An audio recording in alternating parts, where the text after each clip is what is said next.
Pemirsa, dalam pasal 310 ayat 1 KUHP, pencemaran nama baik berarti dengan sengaja menyerang nama baik seseorang atau juga menuduh seseorang melakukan hal yang tidak baik dan tujuannya adalah terang untuk diketahui umum. Dan saat ini pemirsa, pasal ini sedang banyak dibicarakan oleh banyak orang karena kasus Luhut Binsar Panjaitan yang merasa nama baiknya telah tercemar oleh Haris Azhar dan juga Fathia. Haris Azhar dan Fathia sendiri telah dipanggil oleh kepolisian dan menjalani pemeriksaan selama 1 hari penuh dan kemudian dibebaskan. Lantas, bagaimana dengan pasal pencemaran nama baik ini? Selama 1 jam ke depan kita akan membahas tentang pasal pencemaran nama baik. Bersama saya Gadis Fetrianto, inilah program acara Headline. Dilakukan pemeriksaan hampir 1 hari oleh penyidik Polda Metro Jaya, Direktur Lokataru Haris Azhar dan Koordinator Kontras Fathia Maulidianti. Keduanya tidak dilakukan penahanan. Haris dan Fathia keluar dari gedung Direktorat Reserse Kriminal Khusus Polda Metro Jaya pada pukul 19:40 waktu Indonesia Barat. Haris mengaku ditanya lebih dari 30 pertanyaan oleh penyidik. Selain itu, Haris mengatakan dalam pemeriksaan hari itu, pihaknya tidak ditanya perihal riset yang telah dilakukan yang menjadi dasar argumen soal keterlibatan Menko Marves Luhut dalam bisnis tambang di Papua. Menurutnya hanya ada 1 pertanyaan yang menyangkut bisnis tambang di Papua yang ditanyakan penyidik. Pemeriksaan hari itu merupakan pertama kalinya keduanya menjalani pemeriksaan dengan status tersangka. Sebelumnya keduanya sudah 2 kali diperiksa saat masih berstatus sebagai saksi. Saat menghadiri pemeriksaan, Haris dan Fathia sama-sama berkomentar perihal status tersangka yang menjeratnya. Haris menganggap laporan Luhut ini penuh dengan muatan politis. Ada pertanyaan spesifik soal materi riset, tapi kami menjelaskan dan akhirnya jawaban kami soal riset bisa masuk di dalam berita acara. Begitu. Ada sih pertanyaan soal 1 ya. Kalau dari gue ada 1 soal perusahaan-perusahaan tambang. Dan kita tadi sudah jelaskan semua, bukan cuma dari hasil riset juga, tapi juga dari bahan dasar riset itu untuk ditulis, jadi kita gunakan. Selain itu, Fathia meminta Luhut untuk beradu data dengan hasil riset yang telah dilakukannya perihal dugaan keterlibatan Menko Marves itu dalam bisnis tambang di Papua. Selain itu, Fathia juga mengaku bakal mengambil langkah perlawanan terhadap status tersangka yang menjeratnya dan Haris Azhar. Dalam waktu dekat, pihaknya akan melaporkan Luhut Binsar Panjaitan. Kalau misalkan dari kepolisian saya nggak tahu, mungkin bisa langsung ditanya ke penyidik, tapi kalau dari kami pra-peradilan akan ditempuh setelah ini.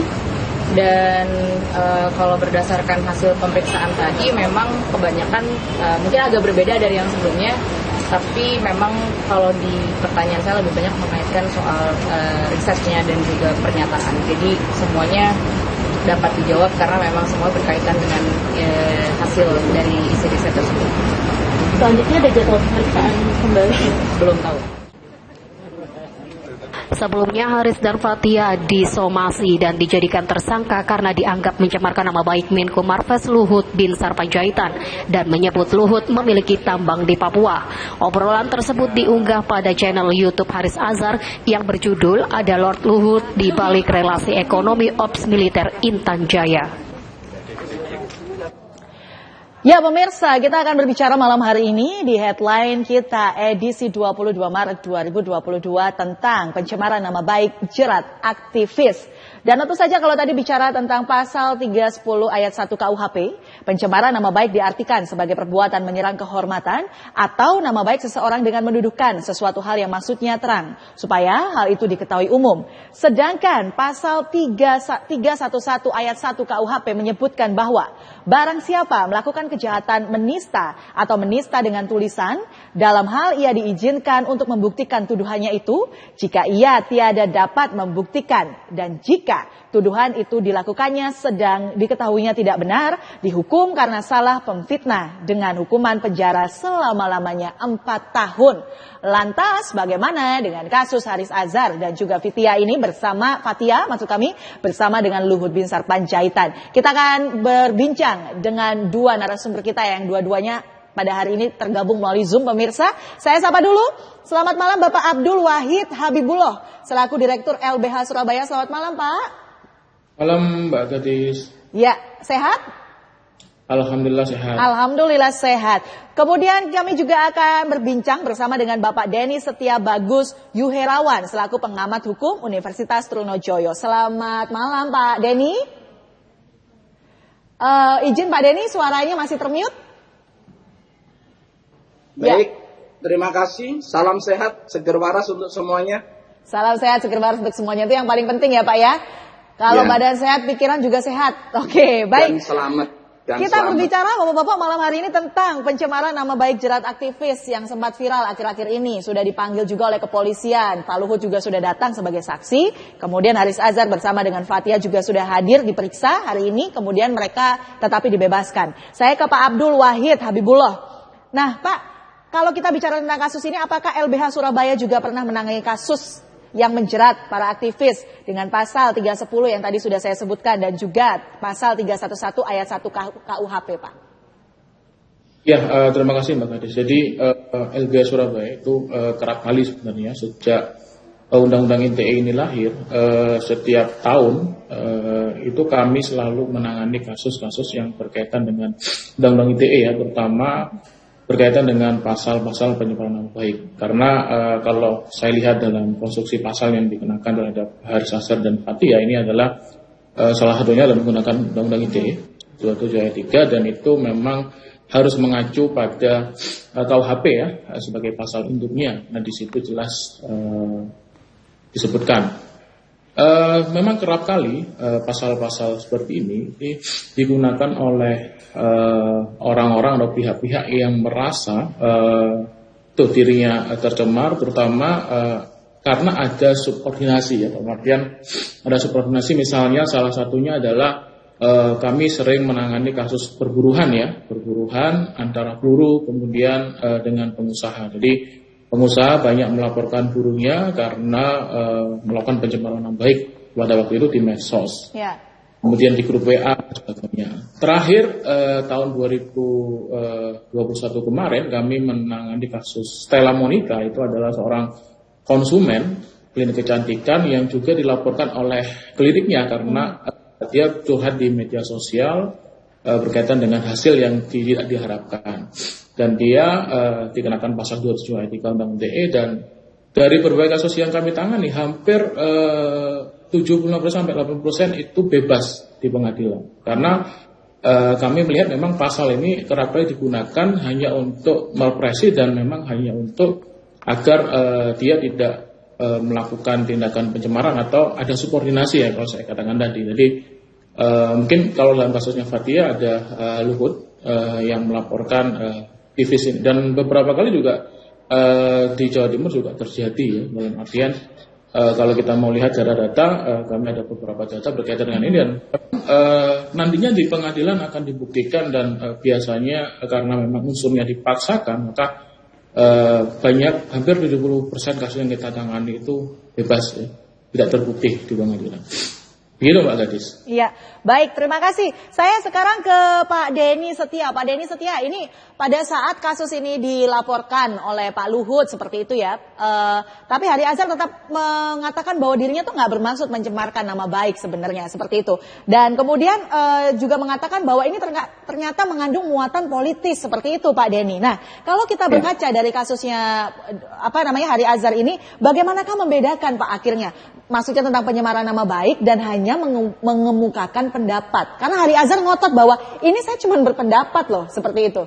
Silakan Pak. Baik, kalau itu yang sebenarnya saya ada beberapa hal yang menarik ya. Jadi begini, jadi terkait dengan pasal pencemaran nama baik itu, maka kita harus mengkaji tentang konten dan konteksnya. Oke. Ya, dari konten dan konteks normativitas pasal 310 itu kita jangan melihat pasal 310, tapi terkait dengan pertanyaan Mbak Gadis, itu yang menarik justru adalah pasal 310 ayat 3 KUHP yang mengatakan bahwa termasuk dalam konsep suatu istilah, dia itu sebenarnya merupakan alasan penghapus pidana. Strafrechtlichen dalam undang-undang yang sebenarnya tidak membutuhkan putusan pengadilan. Dia cukup, dia ada di proses penyidikan dan penuntutan, itu bisa dilepas. Karena menurut apa? Karena dalam konteks hukum pidana itu kita sudah mengenal desentralisasi pemidanaan. Artinya, kalau kita melihat pasal 310 ayat 3, itu kan jelas. Kalau apa yang disampaikan oleh tersangka itu adalah suatu kebenaran, maka kebenaran itu merupakan alasan penghapus pidana. Hanya saja perdebatannya, alasan penghapus pidana ini cukup di proses penyidikan dan penuntutan atau sampai bablas ke proses pengadilan. Tetapi konsep, jadi kalau kita membaca pasal 310 itu tidak dapat dilepaskan dari pasal 310 ayat 3. Itulah alasan penghapus pidana. Jadi kalau saya menyatakan seseorang menuduh sesuatu dan tuduhan itu ternyata benar dan terang benderang, itu nggak bisa dipidana, Mbak. Ya, jadi tidak bisa dipidana. Tapi pada kasus ini Pak, saya potong dulu Pak Denny. Pada kasus ini Pak Luhut mengatakan dengan jelas, Pak Luhut mengatakan, nih saya garis bawahi, bahwa Pak Luhut mengatakan saya tidak punya hubungan apapun dengan perusahaan tambang di Papua. Hanya mengatakan tanpa ada, mohon maaf, mungkin bukti yang ditunjukkan kembali seperti itu. Jadi apakah menurut Pak Denny, di mata Pak Denny ini masih pencemaran nama baik atau seperti apa Pak? Ya, jadi begini, tadi saya katakan, jadi agak-agak teoritis begini, secara objek atau sasaran dari pasal 310 itu adalah kepada individu yang difitnah atau yang dicemarkan nama baiknya. Nah, di sini konteksnya adalah kalau itu Pak Luhut, maka Pak Luhut jikalau dia merasa, kan gitu ya, jikalau dia merasa apa yang disampaikan itu mencemarkan nama baiknya, maka dia mempunyai hak bertahan untuk itu. Itu dari sisi Pak Luhut.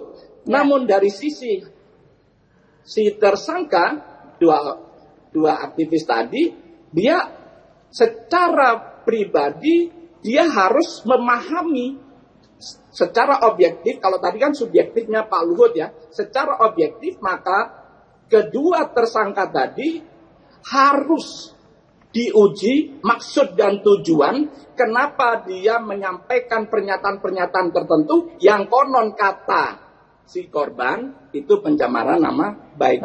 Nah, dalam konteks inilah terjadi dan berlakulah pasal 310 ayat 3. Jika apa-apa yang dituduhkan itu ternyata benar, maka itu merupakan alasan penghapus pidana. Jadi semuanya fair, semuanya fair. Semuanya fair. Tadi hari ini Pak, mereka datang ke kepolisian seperti itu melakukan penyidikan, kemudian mereka dibebaskan kembali. Artinya berarti polisi belum bisa menentukan apakah mereka ini tersangka kasus pencemaran nama baik atau bukan. Seperti itu kah Pak Denny? Bisa demikian, tapi makanya tadi saya katakan pada saat dia menyatakan bahwa ini bukan pencemaran nama baik karena saya bermaksud untuk menyampaikan kebenarannya secara faktual. Nah, kebenaran secara faktual itu mungkin ya tadi disampaikan oleh kedua tersangka adalah fakta-fakta yang terkait dengan proses-proses yang terkait dengan Pak Luhut. Nah, itulah sebenarnya dalam konteks tadi saya katakan tuh alasan penghapus pidana, bahkan bagi saya dia alasan penghapus penuntutan, cukup dari sisi penyidikan dan penuntutan itu bisa dilepaskan. Tapi kalaupun itu harus bablas sampai ke kasus-kasus yang lain, ada sampai di proses pengadilan, itu kan praktek hukum, kadang-kadang nuansa penafsirannya bisa berbeda-beda, tetapi secara konsep itu harus dipegang. Oke, secara konsep harus dipegang. Baiklah, kalau begitu kita akan kembali sesaat lagi Pak Denny dan juga Pak Abdul Wahid, begitu ya. Kita akan kembali lagi berbicara tentang pencemaran nama baik jerat aktivis. Jangan kemana-mana pemirsa, kami kembali untuk Anda sesaat lagi.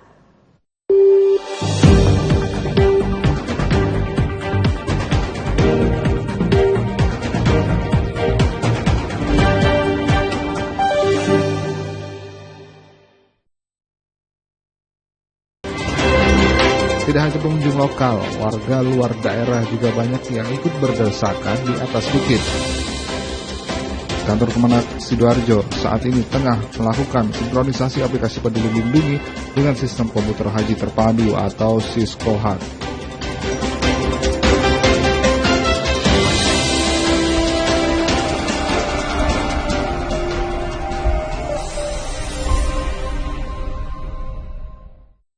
Adalah ada beberapa santri yang menggagalkan aksi pembegalan di salah satu minimarket di Pasuruan, Jawa Timur. Insiden tersebut terekam CCTV kemudian diunggah oleh akun Instagram bernama @andrelian_48.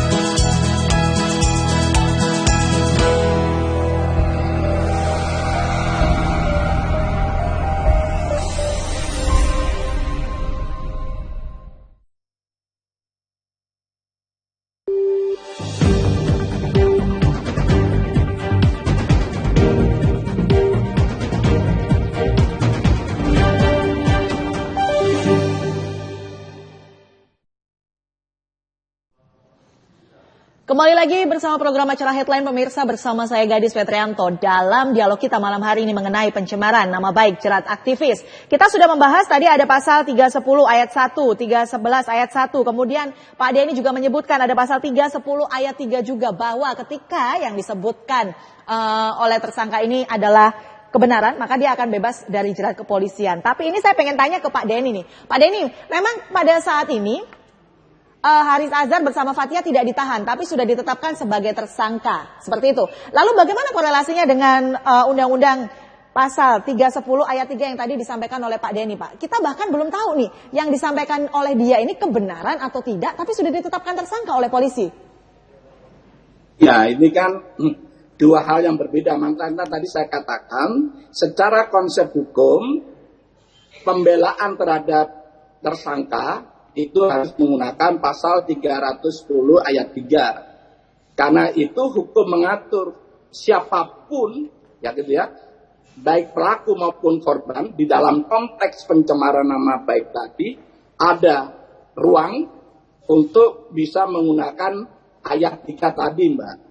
Yeah. Ayat 3 tadi. Jadi konstruksinya. Nah, justru ayat 3 inilah yang bagi saya akan sangat menarik untuk dielaborasi oleh tersangka di dalam pembelaan jika nanti itu terus sampai ke persidangan. Justru di sini akan menarik perdebatan yang luar biasa tentang apa yang disampaikan oleh kedua tersangka. Ya kita lihat saja apakah kedua tersangka itu yang disampaikan adalah fitnah ataukah memang ada benarnya. Kalau memang itu ada kebenaran, maka hakim, kalau memang ini harus terus ke pengadilan, maka harus memutus lepas dari segala tuntutan hukum dong. Kalau memang hakim meyakini bahwa ayat 3 itu betul-betul digunakan oleh tersangka untuk menunjukkan saya ini menyampaikan sesuatu yang memang itu berdampak mempermalukan pada orang lain, iya. Tetapi kami untuk dan atas nama kebaikan misalnya ya, itu menyampaikan fakta-fakta seperti itu. Nah sekarang yang menarik adalah uji fakta hukum itu. Biar persidangan ini akan fair, bagaimana uji fakta hukum itu menjadi menarik. Gitu. Terima kasih Pak Denny. Saya ke Pak Wahid nih, Pak Wahid. Kalau kita bicara nih Pak Wahid ya, pengalaman Pak Wahid ketika mendampingi klien dengan pasal pencemaran nama baik, apakah keadaannya sama persis dengan yang terjadi dengan Haris Azhar ini? Ya, memang pertama saya bicara mengenai praktek ya. Tadi ini mengatakan secara teori. Dalam prakteknya memang kebanyakan kasus ya, terutama yang jerat aktivis atau ada subordinasi tadi, jika yang melaporkan adalah punya kuasa, kemudian ada kepentingan dan lain sebagainya, memang sangat-sangat mudah sekali pihak kepolisian atau aparat kepolisian dalam menentukan suatu tersangka. Padahal kita tahu untuk menentukan suatu tersangka itu kan pasti ada prosedur ya, misalnya yang pasti kan ada unsur pidana kalau tersangka dan ada bukti permulaan yang cukup sebenarnya untuk menentukan dia sebagai tersangka. Dan salah satu yang paling banyak dipakai dalam proses penetapan tersangka ini dalam beberapa kasus yang kami tangani itu dalam kasus pencemaran nama baik atau fitnah itu adalah polisi mendasarkan selain memang keterangan dari pelapor adalah mendasarkan pada keterangan ahli ya. Terutama salah satunya mungkin ada beberapa hal ya yang bisa yang pertama adalah ahli ITE itu sendiri. Ini dalam praktek ya biasanya dipakai. Kemudian untuk ahli ITE untuk menentukan misalnya apakah podcast ya, ini kan konteksnya podcast ya, dia ini apakah merupakan elektronik atau transaksi elektronik dan sebagainya, itu biasanya seperti itu untuk menentukan di pasal 27-nya itu menentukan bahwa memang ini bisa dipakai undang-undang ITE. Yang kedua biasanya ahli bahasa atau ahli tata bahasa. Di situ kita tahu ahli ya dalam artian ini itu kan ahli yang disampaikan oleh penyidik dan rata-rata dua hal ini yang memang dijadikan dasar bagi penyidik selama ini dalam menentukan status tersangka. Karena memang tadi menurut saya sih memang harus dibuktikan ya, memang harusnya tidak secara mudah sekali sebenarnya pasal ini sebenarnya sudah dikatakan oleh pemerintah kita bahwa bahkan sudah terbit SKP ya dari Kemenkominfo bahwa jangan mudah sekali untuk menentukan tersangka dalam penanganan kasus undang-undang ITE ya, terutama berkaitan dengan pencemaran nama baik. Dan itu memang dalam prakteknya persidangan menjadi salah satu pertarungan sebenarnya untuk menentukan dan membuktikan. Ketika ini dipaksakan maka seharusnya hakim harus membebaskan seperti kata Pak Denny tadi dari jerat hukum. Oke, baik. Terima kasih Pak Abdul. Oke, terima kasih Pak Abdul Wahid untuk opininya malam hari ini. Saya ke Pak Denny lagi nih. Pak Denny, jadi apakah pencemaran nama baik itu harus dalam bentuk seperti tuduhan secara jelas, ataukah bisa juga ini dalam bentuk kayak sarkasme seperti itu Pak? Itu juga bisa berujung pencemaran nama baik. Sekarang ini bingung sekali soalnya semuanya ketika akan berbicara mengenai sesuatu takut nanti pencemaran nama baik seperti itu. Jadi biar masyarakat tahu bedanya, apakah yang disebut nama baik itu ketika kita sudah langsung mengatakan bahwa melakukan nama baik, ataukah sarkasme itu juga bisa berujung pada pencemaran nama baik. Silakan Pak Denny. Ya, makanya tadi saya katakan kembali lagi pada persoalan konten dan konteksnya, gitu ya. Jadi seringkali kita harus belajar banyak pada semua orang itu bahwa konteks itu tidak dapat dilepaskan. Konteks itu merupakan suatu circumstance, suatu lingkungan mengapa dan bagaimana suatu statement yang dinamakan penyemaran atau penghinaan tadi dilakukan.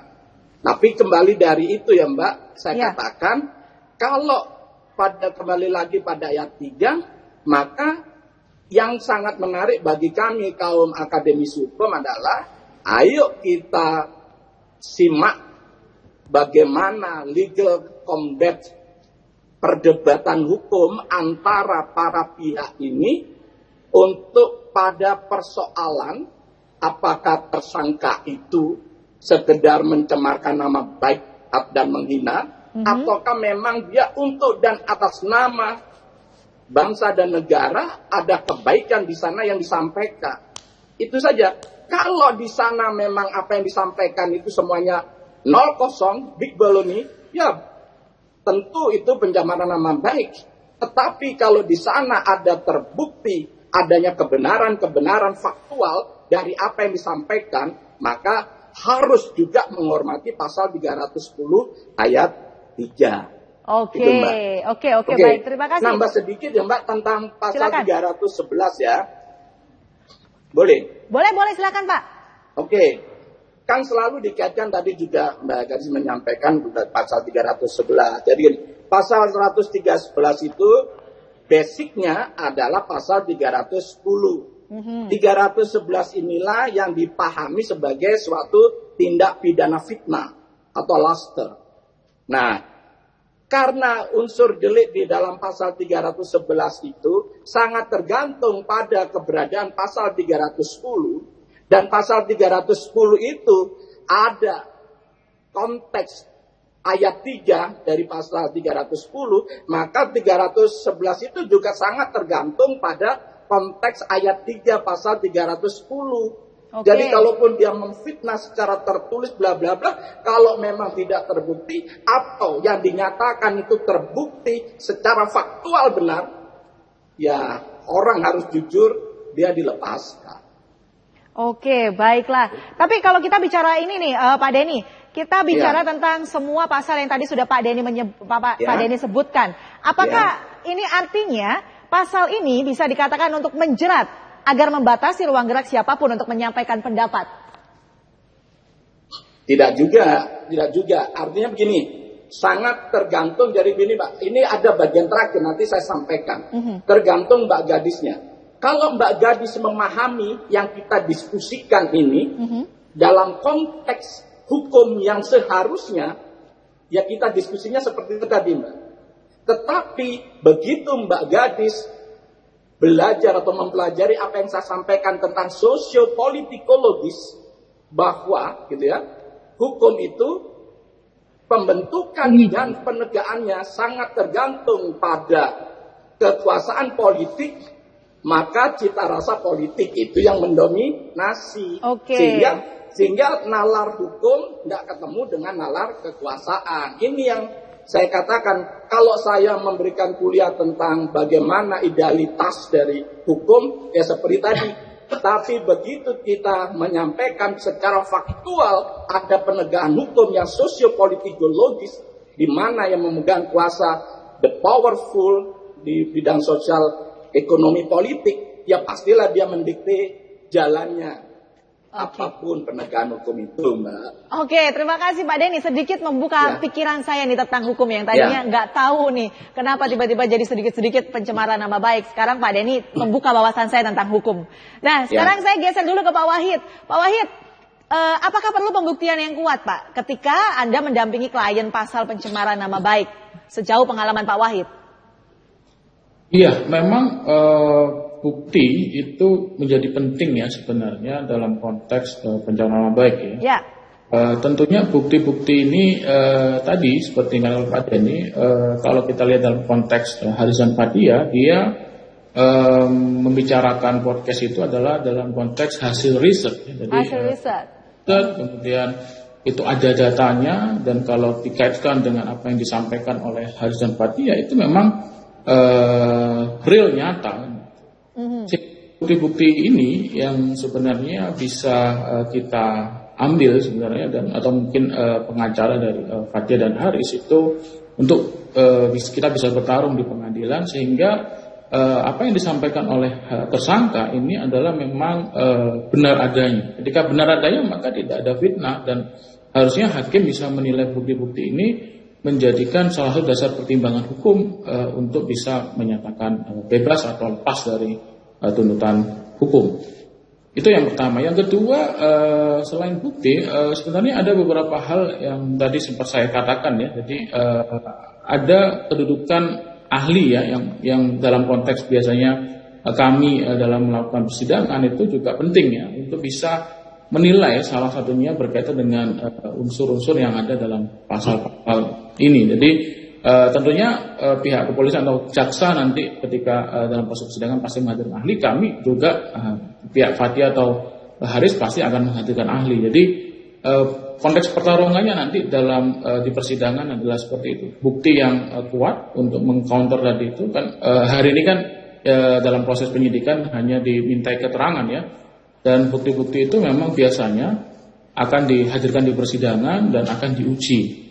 Tadi sempat Haris Azhar mengatakan akan mengujinya dalam konteks pra-peradilan. Nah, kita tunggu nanti pengujian itu. Cuman memang dalam konteks ini ya yang bisa menguji sebenarnya adalah hakim sendiri di pengadilan itu sendiri.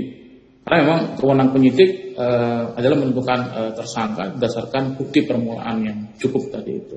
Oke, baik. Terima kasih Pak Wahid untuk tanggapannya. Dan pemirsa, nanti kita akan teruskan kembali perbincangan kita malam hari ini bersama dengan Pak Denny dan juga Pak Wahid mengenai pencemaran nama baik jerat aktivis. Saya sebagai orang awam tidak mengetahui tentang persoalan hukum. Malam hari ini Pak Denny membantu menjelaskan. Lalu Pak Wahid juga membantu menjelaskan pula tentang bagaimana hukum ini bekerja seperti itu melalui pengalaman-pengalaman yang pernah beliau lakukan ketika bersama dengan klien dengan tuntutan pencemaran nama baik. Dan di segmen selanjutnya kami masih akan meneruskan perbincangan dengan Pak Wahid dan juga Pak Denny. Jadi jangan kemana-mana, kami kembali untuk Anda sesaat lagi.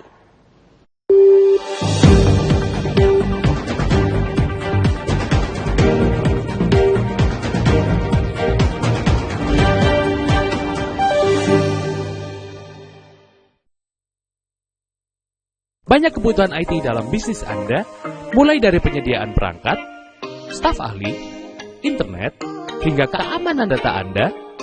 Serahkan semua kebutuhan IT Anda pada HyperNet Managed Service. Solusi layanan pengelolaan IT yang terintegrasi, Anda tinggal terima beres. Untuk konsultasi gratis dengan tim IT kami, kunjungi www.hypernet.co.id atau hubungi WhatsApp bisnis kami di 0821 2999 9939. HyperNet fokus pada bisnis, bukan pada masalah IT Anda. Kelihatannya memang sepele, tetapi ternyata jalan kaki punya segudang manfaat buat tubuh loh. Selain itu, City Lovers tidak harus menyiapkan waktu yang banyak. Kalian cukup jalan kaki 10 menit per hari untuk merasakan berbagai manfaat berikut.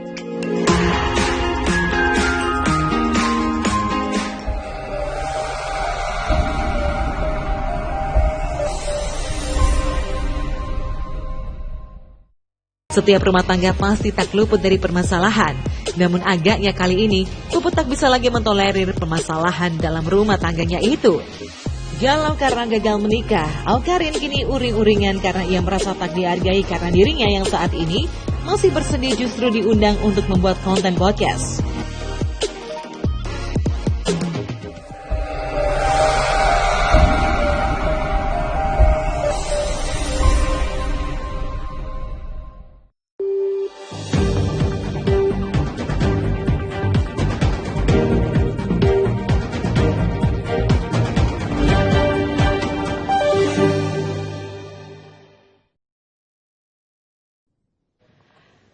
Terima kasih pemirsa, Anda masih bersama kami, masih membahas tentang pencemaran nama baik jerat aktivis. Kami membahas bersama dengan para pakarnya, ada Bapak Abdul Wahid dari Direktur LBH Surabaya bersama dengan Bapak Denny Setiabagus Yuherawan selaku pengamat hukum Universitas Trunojoyo. Dan malam hari ini ada beberapa pasal yang dibedah untuk pencemaran nama baik ini dalam kasus Haris dan juga Fathia yang diduga mencemarkan nama baik dari Pak Luhut. Nah, sekarang kita ke Pak Denny nih. Pak Denny, dalam mencermati konten pencemaran nama baik, apakah tidak memunculkan multitafsir nantinya Pak untuk kontekstual ini? Ya, tadi sudah saya katakan. Jadi yang namanya potensi munculnya multitafsir, pasti mungkin. Jangankan untuk dua pihak yang berhadapan-hadapan, untuk pihak yang sama mendiskusikan hal yang sama itu bisa beda tafsir, dan itu hal yang biasa. Hanya saja apapun itu, gitu ya, apapun itu, pesan saya sebagai orang ilmu hukum, katakan dengan yang sejujurnya, dengan hati bersih dan pikiran jernih. Kalau kita terdistorsi dengan itu, maka kita akan berpendapat ya sesuai dengan apa yang mendistorsi kita tadi. Itu Mbak. Jadi kalau ingin saya sampaikan malah begini. Semua orang, saya ulang lagi, mempunyai hak untuk mengadukan sesuatu terhadap sesuatu yang dia anggap itu merupakan pencemaran. Wah, itu self defense, itu hak asasi manusia. Siapa saja selalu self defense itu hal yang biasa. Betul. Nah, bagi pelaku juga begitu. Dia juga mempunyai self defense untuk menyatakan, loh, yang saya omongkan ini yang benar. Saya tidak memfitnah, saya tidak menghina, saya tidak mencemarkan nama baik. karena saya menyampaikan sesuatu yang dalam konteks ini pasti dia menyampaikan ini untuk kepentingan umum. Jadi kalau sudah domain kepentingan umum, public interest, the interest common, maka ini hal yang sebenarnya menggilas seluruh pendapat apapun kalau sudah bersandar pada kepentingan umum.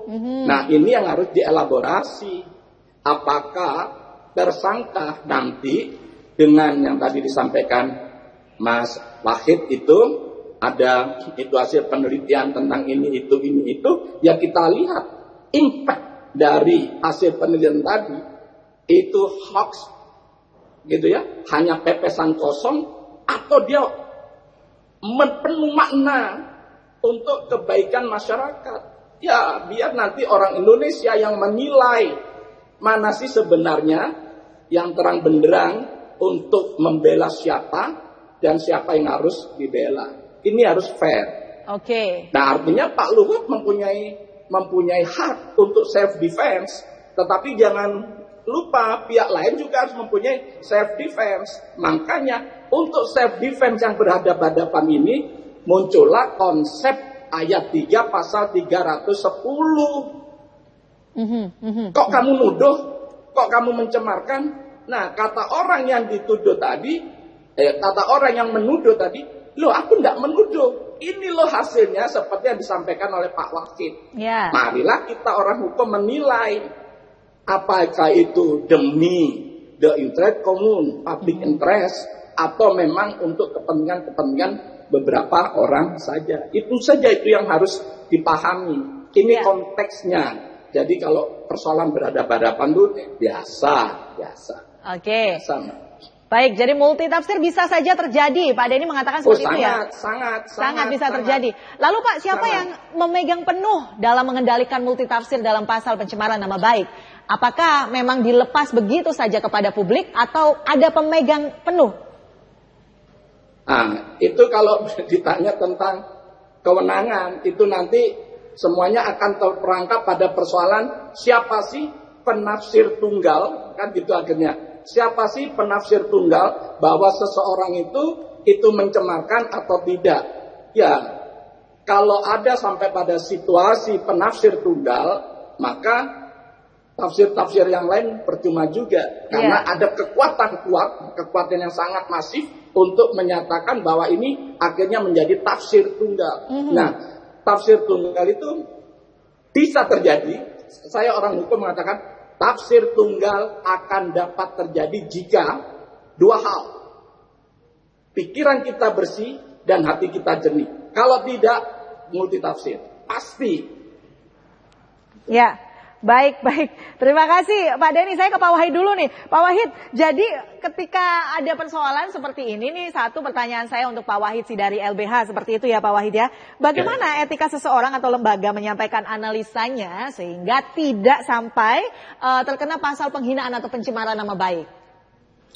Ya, yang pertama memang benar bahwa memang teks dan konteks itu sangat-sangat penting ya dalam konteks pencemaran nama baik ya, karena misalnya aktivis atau lembaga-lembaga yang memang selama ini sangat kritis terhadap pemerintah atau sangat-sangat ya dalam tanda konteks berhadapan dengan pemerintah, itu juga memang harus hati-hati ya, terutama dalam memilih mungkin kata-kata misalnya. Jadi kata-kata itu juga menjadi bisa multitafsir. Akhirnya orang bisa menafsirkan, orang yang mungkin merasa bahwa dirinya tercemar atas kata-katanya dia, itu bisa melaporkan. Jadi benar bahwa memang setiap orang di negara kita itu berhak untuk melaporkan ketika dia merasa tercemarkan atau dia merasa bahwa itu adalah fitnah. Dalam konteks Haris dan Fathia, kita harus melihat bahwa ini dalam rangka, dalam artian ini yang melaporkan bukan orang biasa, adalah Pak Luhut ya, Menteri Presiden, dan itu setelah somasi 2 kali.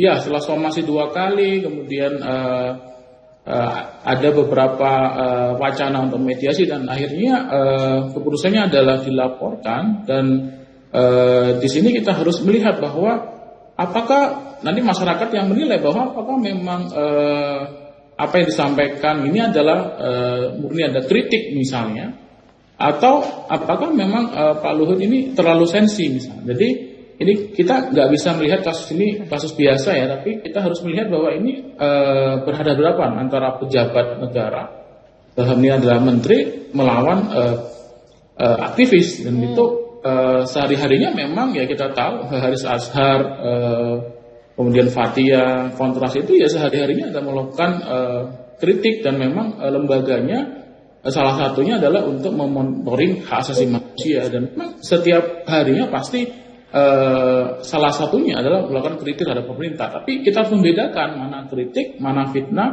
dan mana pencemaran nama baik. Makanya itu saya katakan tadi, ketika si tersangka Haris dan Fathia ini mendasarkan itu pada hasil riset yang benar dan sebagainya, saya rasa aman-aman saja. Makanya itu dan saja di pengadilan, dan bukti-bukti ini rasa pasti akan dimiliki oleh Haris dan Fathia, karena sejak awal ini adalah hasil riset. Kemudian di dalam ada sebenarnya kritik terhadap pemerintah, dan saya rasa menteri ataupun pemerintah pun juga harus melihat ini adalah apakah memang ini murni kritik atau memang individu. Jadi kita harus bisa memilah-milah ya, dalam konteks mungkin Pak Luhut sebagai pejabat hukum bisa memilah-milah mana-mana kasus yang kalau dia mau melaporkan ya banyak sekali kasus yang dilaporkan. Jadi harus memilah-milah mana kritik, mana itu memang yang memang mencemarkan. Mana kritik, mana yang mencemarkan nama baik. Seperti itu ya Pak Wahid ya.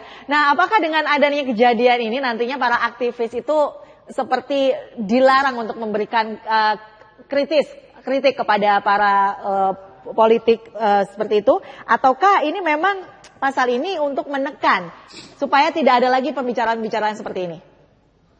Ya, dalam konteks kritik itu setiap orang itu juga bebas untuk menyampaikan kritik. Undang-Undang dasar kita, Undang-Undang hak asasi manusia kita juga menyatakan bahwa semua bebas untuk berpendapat, berekspresi, dan mengungkapkan pendapat ya. Dalam artian harus dilihat apakah memang pendapat ini menyerang individu fitnah, ataukah pendapat ini memang berdasarkan data yang valid, kemudian itu adalah untuk melakukan kritik sehingga pemerintah bisa berbenah dalam konteks ini kan gitu. Oke, jadi baik. Itu sebenarnya yang bisa dipetik dari kasus ini. Ya, lantas Pak Wahid, kalau tadi Pak Denny banyak sekali mengutarakan tentang multitafsir seperti itu. Bagaimana menurut Pak Wahid dalam menghadapi multitafsir ketika menghadapi kasus pencemaran nama baik seperti ini? Ya, hukum ataupun pasal dalam peraturan perundang-undangan memang benar ini bahwa orang hukum itu bisa berbeda antara satu dengan yang lainnya. Tergantung apa metodologi tafsir yang kita lakukan. Makanya tadi saya katakan penting selain bukti-bukti yang disampaikan adalah kita melihat ahli yang dihadirkan, atau ahli pidana mungkin, atau ahli-ahli yang bisa menerangkan berkait dengan tafsir pasal atau tafsir dari kalimat yang disampaikan oleh Haris dan Fathia. Dan tentu dalam persidangan nanti hakim yang akan menilai dari berbagai bukti-bukti yang ada, dari ahli-ahli yang ada, itu hakim yang bisa memutuskan apakah memang kasus ini bersalah, lepas atau bebas dari hukum. Tapi kedua orang ini, Haris Azhar dan juga Fathia, sudah ditetapkan sebagai tersangka. Artinya apakah pengadilan sudah menetapkan mereka bersalah seperti itu, Pak?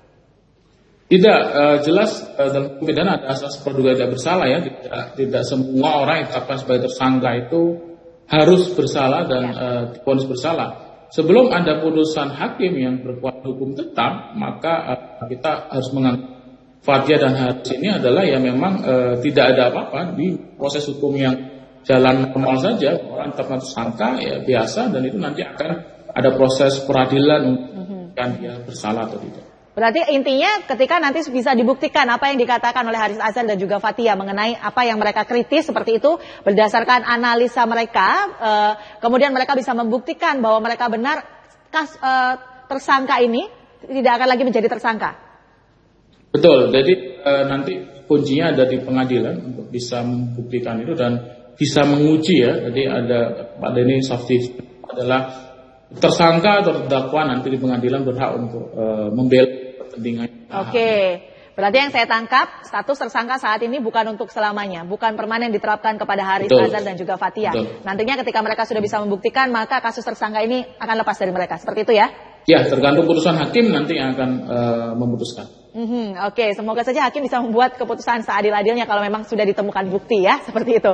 Baik pemirsa, di segmen selanjutnya kami akan masih berbincang dengan Pak Wahid dan juga Pak Denny mengenai ini adalah untuk pencemaran nama baik jerat aktivis. Jangan kemana-mana, kami kembali sesaat lagi.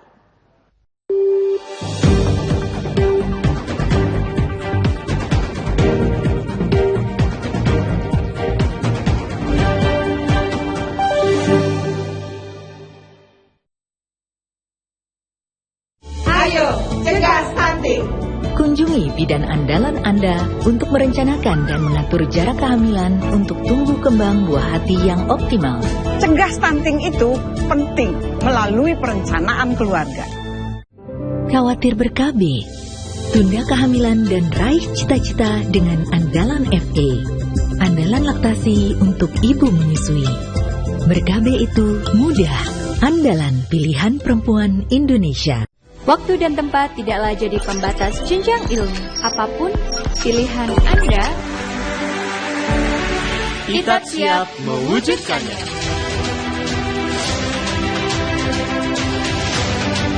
Dimanapun dan kapanpun, bukan masalah. Dunia kerja dan industri siap menerima Anda. ITATS unggul, inovatif, dan bertaraf internasional. Selamat datang di era virtual. Seminar virtual, meeting group virtual, gathering sales virtual, wedding virtual, dan wisuda virtual. Semua didukung dengan multi-sosial media platform streaming. Kualitas high definition kamera, teknik broadcast profesional. Kami suguhkan kreatif konsep untuk menjawab kebutuhan Anda. Konsultasikan virtual konsep Anda dengan kami.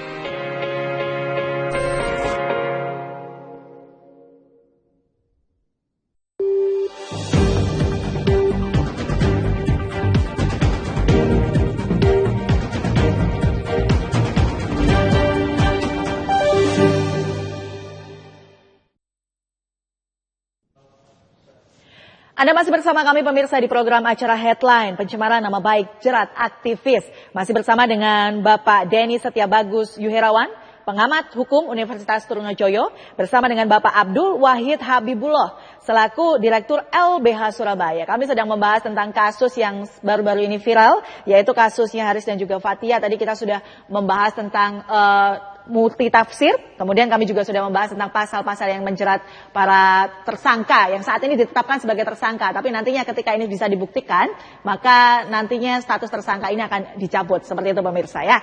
Kita akan kembali lagi berbincang dengan Pak Denny. Pak Denny, bisakah perorangan atau warga bisa menggunakan pasal ini untuk menuntut bagi yang menuduh dia dengan kalimat atau tulisan?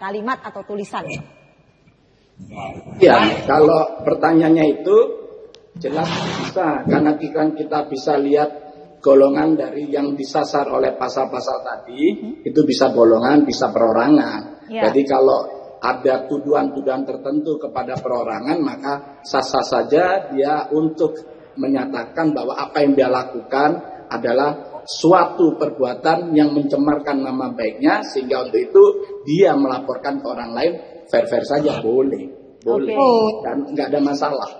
Tetapi ini kan perbincangan. Kalau diperkenankan, Mbak, saya agak lebih konseptual dikit saja, lebih konseptual boleh ya? Ya boleh Pak. Jadi begini, dalam konteks apapun penegakan hukum pidana, jadi ini untuk Mbak Gadis kita harus memahami, gitu ya. Postulat sosiopolitikologis itu. Ada proses pidana yang pembuatan dan pelaksanaannya yang tidak dipengaruhi oleh kepentingan politik dominan. Itu clear. Nah, persoalannya adalah pada saat menggunakan kepentingan politik dominan itu pada level gitu ya, politik etis yang ada di dalam tataran praktis atau di dalam tataran praktis itu menggunakan politik kekuasaan. Kalau politik etis yang digunakan, maka dia akan menggunakan seluruh kaidah politik demokratis, itu akan menjadi substansi undang-undang pidana. Nah, kalau yang terjadi adalah politik kekuasaan, maka politik otoriter itu yang akan jadi substansi undang-undang pidana. Nah, di dalam konteks yang demikian, pada saat ada penegakan hukum pidana yang dikuasai oleh politik kekuasaan, maka Mbak Gadi bisa jawab sendiri. Tidak saja multi tafsir, tafsir tunggal, karena tidak ada orang lain di luar kekuasaan yang diemban itu yang boleh menafsirkan di luar apa yang mereka tafsir. Itu Mbak. Baik Pak Denny, kami sudah menangkap maksudnya, dan karena kami sudah berada di segmen terakhir dengan sisa waktu yang sangat singkat, maka untuk pencemaran nama baik jerat aktivis ini, Bapak-bapak mohon menyampaikan kesimpulan atau yang mau disampaikan untuk masyarakat yang saat ini sedang menonton kita. Kita mulai dulu dari Pak Wahid, silakan Pak Wahid, singkat saja.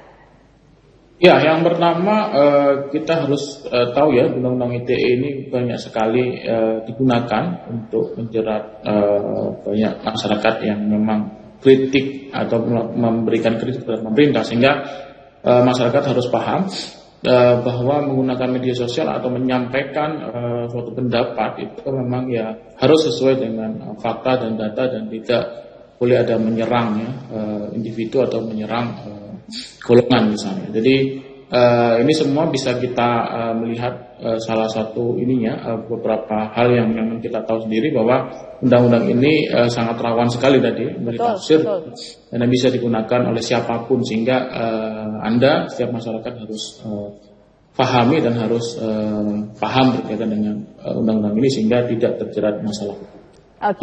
Sebagai masyarakat harus menyikapi dengan bijak terkait undang-undang ini, seperti itu. Baik itu dalam berlisan, bermedia sosial, atau ketika Anda ingin menyampaikan sesuatu, seperti itu. Pak Denny silakan. Ya, saya pendek-pendek aja. Jadi saya menyebut beberapa diksi. Faktual,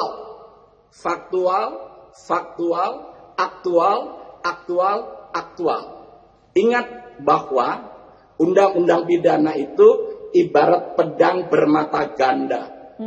Kalau suatu saat itu kita nyatakan adil untuk memukul seseorang, maka belahan yang lain dari pedang itu harus juga dianggap adil untuk memukul kita. Fair.